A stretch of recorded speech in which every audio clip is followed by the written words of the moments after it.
Hello दोस्तों, स्वागत है आप सभी का आर के ऑनलाइन कोचिंग क्लासेज में। दोस्तों, पिछले वीडियो में हमने पढ़ाया था आपको अधिशोषण और अवशोषण, ठीक है। और आज की इस वीडियो में पढ़ने वाले हैं ऊष्मागतिकी के सिद्धांत के आधार पर अधिशोषण की क्रियाविधि, ठीक है दोस्तों। तो आइए देखते हैं। दोस्तों, ऊष्मागतिकी के सबसे इम्पोर्टेंट फार्मूला जो है उसी के आधार पर चलना है, ठीक है ना। हमारा फार्मूला है ऊष्मागतिकी का डेल्टा जी बराबर delta H minus T delta S, ठीक है। ये फार्मूला है। अब देखिए, डेल्टा जी को हम बोलते हैं गिब्स ऊर्जा, ठीक है दोस्तों। एक एक पॉइंट को देखिए, आप ध्यान से समझिए, ठीक है। डेल्टा जी को बोलते हैं गिब्स ऊर्जा बराबर डेल्टा एच को बोलते हैं एंथैल्पी, जिसको बोलते हैं ऊर्जा, ठीक है। उसके बाद टी से होता है तापमान, डेल्टा एस से होता है एंट्रॉपी, ठीक है दोस्तों। उसके बाद देखिए यहाँ पर डेल्टा जी का मान 0 रखने पर क्या आता है, साम्यावस्था, ठीक। डेल्टा एच का मान रखने पर उसका मान पॉजिटिव में आता है, जिसको बोलते हैं अस्वतः प्रक्रम, ठीक है दोस्तों। उसके बाद यहाँ पर डेल्टा जी बराबर कुछ मान रखते हैं तो उसका मान माइनस में आता है, ठीक है ना, नेगेटिव, जिसको बोलते हैं स्वतः प्रक्रम, ठीक। आइए देखते हैं साम्यावस्था और अस्वतः प्रक्रम और स्वतः प्रक्रम कैसे जाने, ठीक है ना। इसी के विषय में आज पढ़ते हैं। साम्यावस्था, अस्वतः प्रक्रम, स्वतः प्रक्रम किसे बोलते हैं, ठीक है दोस्तों। अब आप एग्जाम्पल के लिए यहाँ पर देखिए, ये वाला फिगर, एक रूम यहाँ पर है, ठीक है दोस्तों, और एक रूम यहाँ पर है। यहाँ पे 2 रूम है, ठीक। जो पहला रूम है उसमें H2 गैस भरा है हमने, ठीक है दोस्तों। जो दूसरा वाला रूम है ये खाली है, ठीक। ध्यान से समझिएगा, जो पहला रूम है उसमें H2 गैस भरी गई है, जो दूसरा रूम है ये खाली है, ठीक है। अब यहाँ पर ये रूम की खिड़की है, ठीक है ना। अब यहाँ पर खिड़की को ओपन कर देते हैं। जो इसमें H2 गैस है वो धीरे धीरे इसमें प्रवाहित होने लगेगी, ठीक है दोस्तों। जो यहाँ पर H2 गैस है वो धीरे धीरे इस रूम में प्रवाहित होने लगेगी। तो इस रूम में H2O गैस आ गया, ठीक है। जाहिर सी बात है, अगर एक कमरे में H2 गैस भरा है, दूसरा खाली है, आप दरवाज़ा ओपन करिए, गैस इधर से निकलकर अगले रूम में पहुंच जाएगी, ठीक है। तो अगले वाले रूम में H2 गैस पहुंच गई, ठीक है दोस्तों। अब यहाँ पर देखिए, जब यहाँ से गैस निकलकर यहाँ पहुँच गई, इसको ही बोलते हैं स्वतः प्रक्रम। क्यों बोलते हैं, अब यहाँ पर देखिए, अगर यहाँ से गैस के अणु हैं, यहाँ से एक अणु इसमें से निकल कर इधर गए, फिर इसके पीछे पीछे जितने अणु हैं धीरे धीरे सब निकलकर इसमें आ जाएंगे, जब तक ये रूम भर नहीं जाएगा, दोनों रूम का बैलेंस बराबर नहीं हो जाएगा, ठीक है। यहाँ पर हमने जब खिड़की को ओपन किया, कुछ गैस के अणु इस रूम से निकल कर इस रूम में आ गए, ठीक है। अब जो निकल कर आ रहे थे अणु, अब उसी के पीछे पीछे जो अणु हैं इसमें से निकल कर इस रूम में आ गए, ठीक है ना। तो इसी को बोलते हैं स्वतः प्रक्रम। कहने का मतलब ये हुआ, जब यहाँ से कुछ अणु निकल कर इसमें आ गए, उसके पीछे जो गैस के अणु है अपने आप यहाँ से यहाँ तक पहुँच रहे हैं, एक रूम से निकलकर दूसरे रूम में पहुँच रहे हैं। इसी को बोलते हैं स्वतः प्रक्रम, ठीक है। फिर से देखिए, यहाँ पर हमने खिड़की को ओपन किया, तो यहाँ से कुछ अणु इसमें से निकलकर इस रूम में आ गए, और इसके पीछे पीछे जो कुछ अणु हैं वो अपने आप ही इस रूम में पहुँच रहे हैं धीरे धीरे। इसी को बोलते हैं स्वतः प्रक्रम, मतलब अपने आप एक स्थान से दूसरे स्थान पर पहुँच जाए, ठीक है, उसे बोलते हैं स्वतः प्रक्रम, ठीक। स्वतः प्रक्रम बन गया।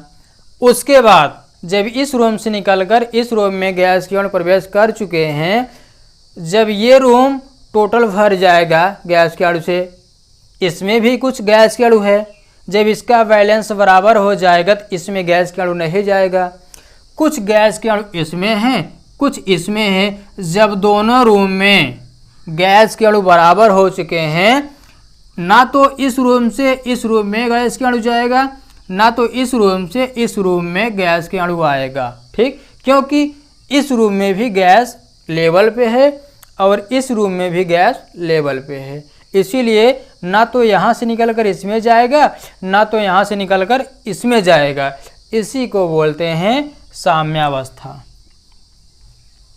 साम्यावस्था का मतलब ये हुआ दोस्तों, दोनों रूम की जो गैस के अणु हैं दोनों आपस में बराबर हो जाएं।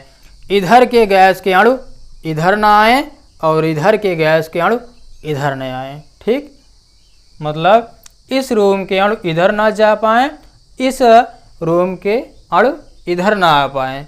इसी को बोलते हैं साम्यावस्था, मतलब दोनों लेवल पे हो। ठीक है दोस्तों। उसके बाद देखिए तीसरा बचा है आपका अस्वतः प्रक्रम। ठीक है ना, अस्वतः प्रक्रम का मतलब ये होता है, अब इसमें तीसरी कंडीशन आती है। अब मान लीजिए अब यहाँ से, ठीक, इस रूम से इस रूम में हमें गैस भरना है।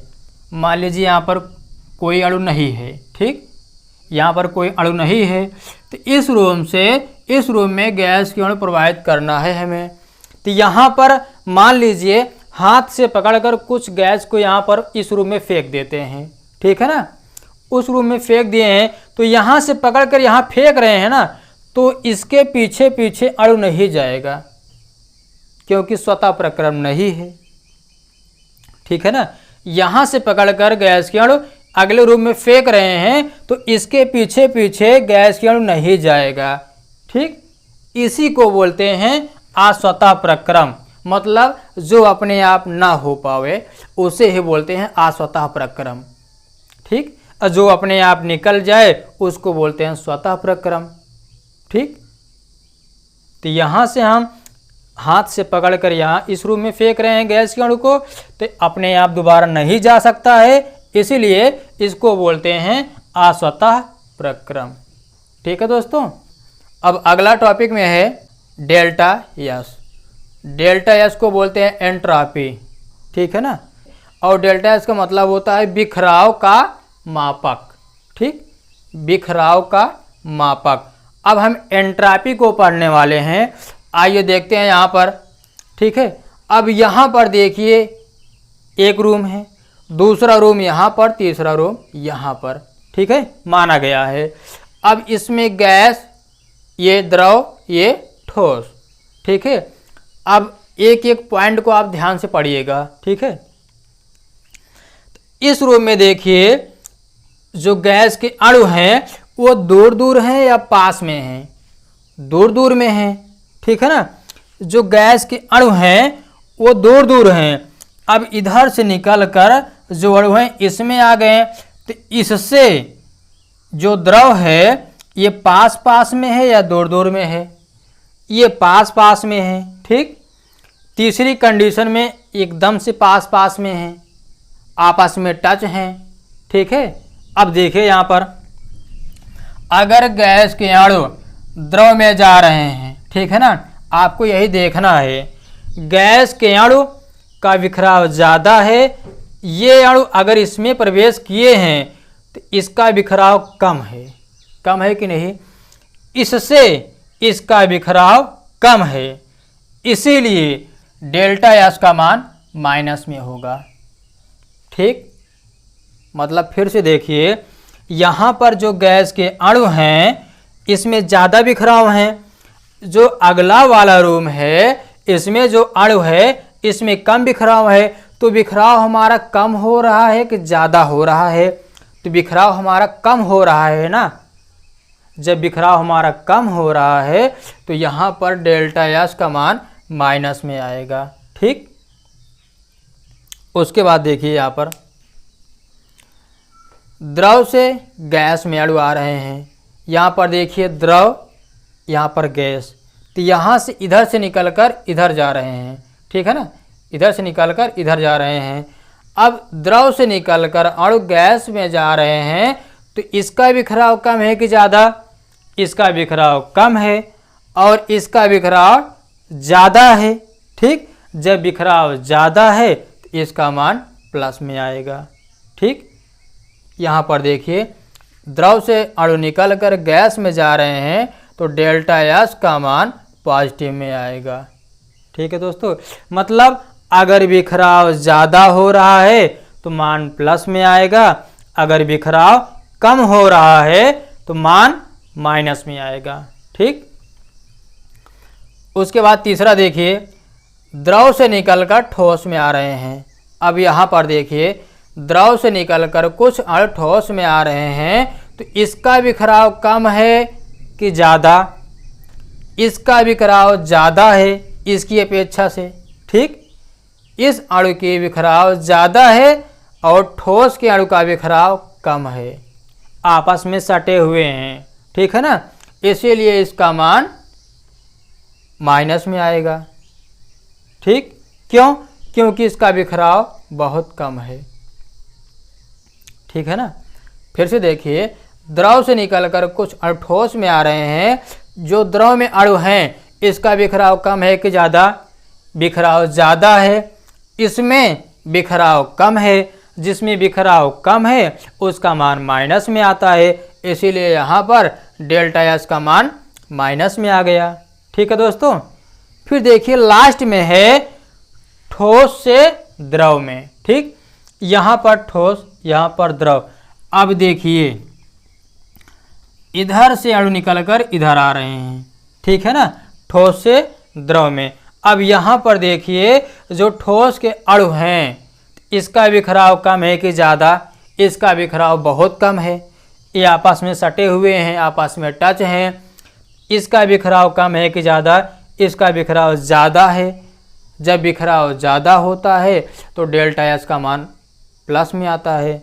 यहाँ पर देखिए, डेल्टा एस का मान प्लस में आ गया, ठीक है दोस्तों। बस इसमें इतना ही देखना है, अगर बिखराव कम है तो मान माइनस में आएगा, अगर बिखराव ज़्यादा है तो मान प्लस में आएगा, ठीक है दोस्तों। देखते हैं दोस्तों अगला टॉपिक। आइए देखते हैं दोस्तों अधिशोषण के लिए, ठीक है ना। अब यहाँ पर देखिए, यहाँ पर अधिशोषक, अधिशोष। अब अधिशोष जो है अधिशोषक पर आकर चिपक रहा है, ठीक है। मतलब यहाँ पर अधिशोषक है, जो यहाँ पर फिगर है अधिशोषक है, जो बाहरी कण आकर चिपक रहे हैं वो अधिशोष है, ठीक। तो जब अधिशोषक पर अधिशोष के अणु आकर चिपकते हैं, ठीक है, तो उससे ऊर्जा मुक्त होती है, उसको बोलते हैं ऊष्माक्षेपी प्रक्रम, ठीक। कहने का मतलब ये हुआ, अधिशोषक में अधिशोष अट्रैक्ट हो रहा है, ठीक है ना, उनकी ओर खिंच जा रहा है। मतलब अधिशोष अधिशोषक की तरफ खिंच जा रहा है, अट्रैक्ट हो रहा है। इससे क्या होता है? ऊर्जा मुक्त होता है, उसी को बोलते हैं ऊष्माक्षेपी प्रक्रम, ठीक। तो यहाँ पर देखिए, यहाँ से लेकर यहाँ तक अधिशोष और अधिशोषक को बोलते हैं निकाय, ठीक। अधिशोषक और अधिशोष को मिलाकर बोलते हैं निकाय, और निकाय से जो ऊर्जा निकलती है या मुक्त होती है उसे बोलते हैं ऊष्माक्षेपी प्रक्रम, ठीक। उसके बाद देखिए यहाँ पर, तो यहाँ पर ऊष्माक्षेपी प्रक्रम निकल रहा है, तो यहाँ पर डेल एच का मान माइनस में होगा। क्यों?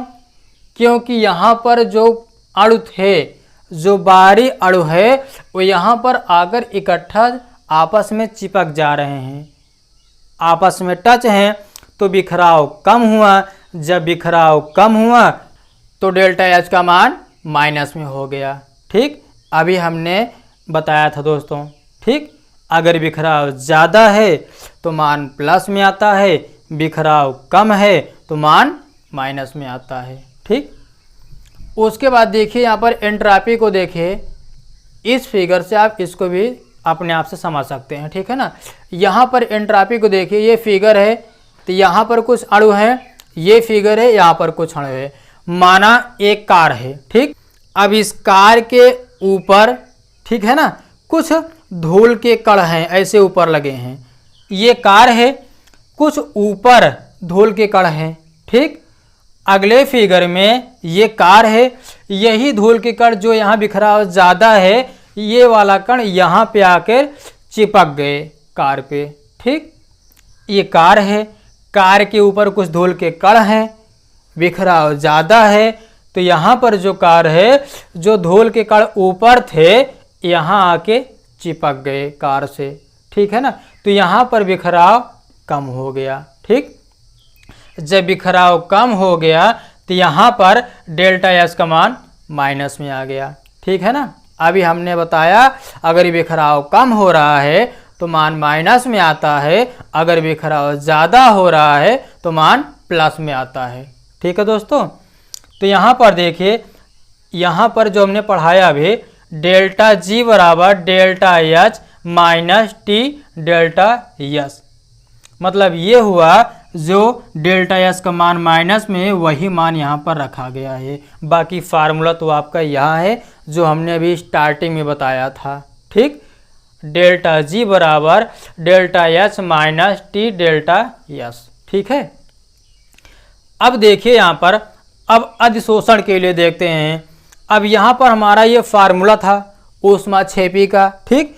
अब इस फार्मूले में देखिए डेल्टा जी बराबर माइनस डेल्टा एच, यहाँ पर प्लस में था तो यहाँ पर डेल्टा एच का मान माइनस में आया है, इसीलिए यहाँ पर माइनस डेल्टा एच आ गया, ठीक। निशान चेंज हो गया। तो यहाँ पर माइनस एक फार्मूले में था, ठीक, यहाँ आ गया, फिर टी, यहाँ पे टी आ गया, डेल्टा एस, अब डेल्टा एस का मान माइनस में है तो डेल्टा एस का मान माइनस में आएगा, ठीक है दोस्तों। उसके बाद देखिए डेल्टा जी बराबर minus delta H minus minus plus T delta S, ये आपका फार्मूला रेडी हो गया अधिशोषण के लिए, ठीक है दोस्तों।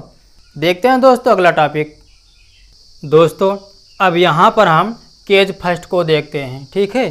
देखिए यहाँ पर डेल्टा एच बराबर टी डेल्टा एस, मतलब डेल्टा एच का मान बराबर है टी डेल्टा एस से। दोनों का मान बराबर करके देख रहे हैं निशान किस प्रकार का आता है, ठीक है। अगर हम डेल्टा एच का मान प्लस में लेते हैं, गिनती कोई भी हो इससे कोई मतलब नहीं, ठीक। डेल्टा एच का मान 3 है, टी डेल्टा एच का मान 3 है, ठीक, क्योंकि मान बराबर लेना था, बराबर है ना, इसीलिए यहाँ पर 3 इसका मान, यहाँ पर 3 इसका मान, ठीक।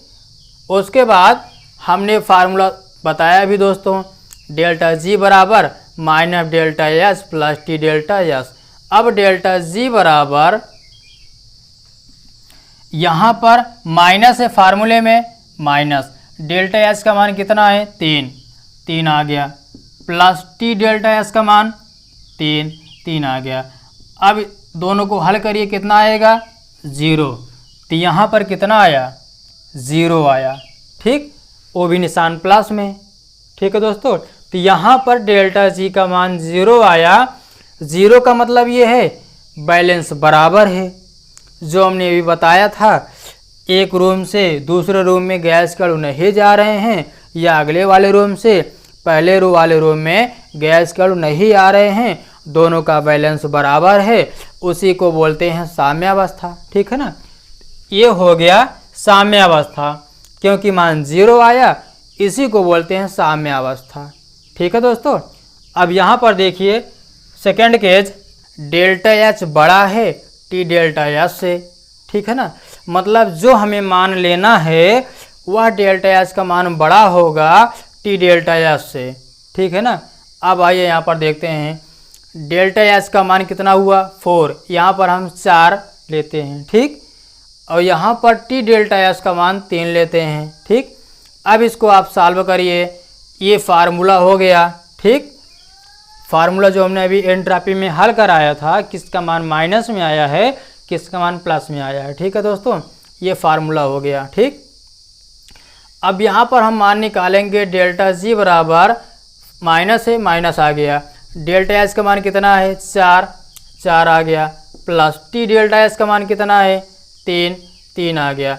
अब 4 में 3 घटाओ कितना आएगा 1, निशान माइनस में क्योंकि 4 बड़ा है तो इसका मान माइनस में आया है। ठीक, इसीलिए इसको बोलते हैं स्वतः प्रक्रम।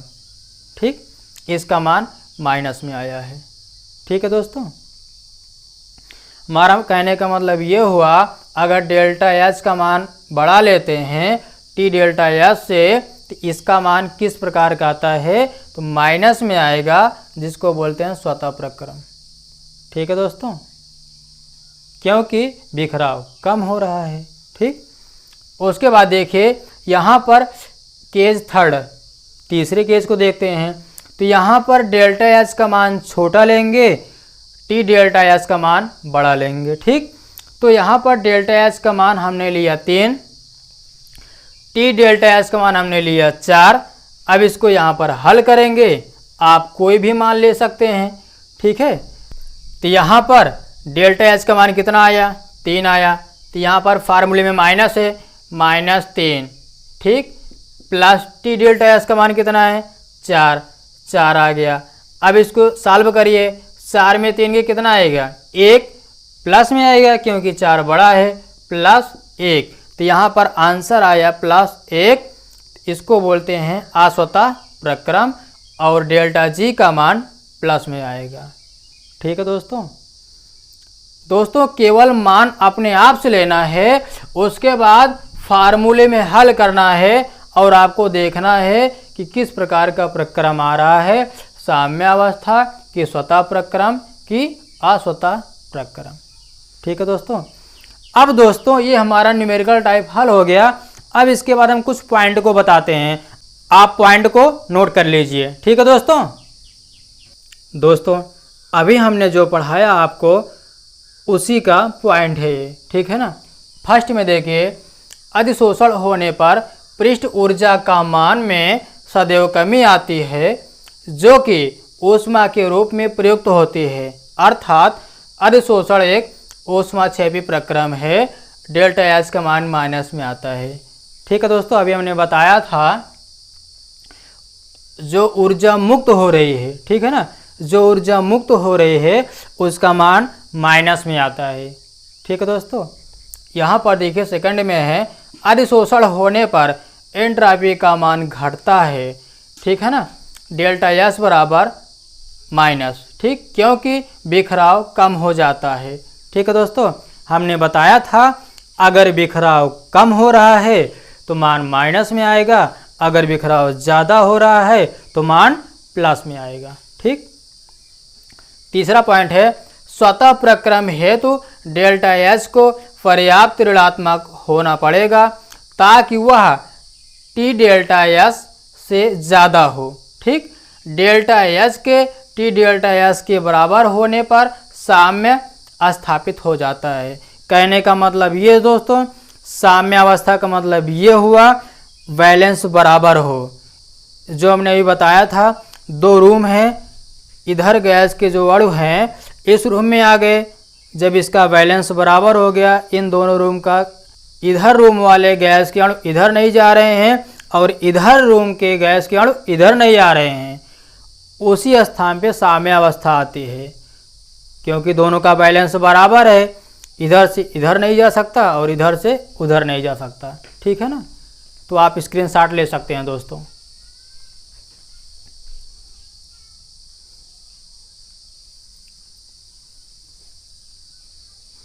तो बस आज के लिए बस इतना ही दोस्तों, फिर मिलते हैं दोस्तों आपसे अगले वीडियो में। ठीक है, so guys, thanks for watching, please subscribe the channel and press the bell icon for the notification. Thank you.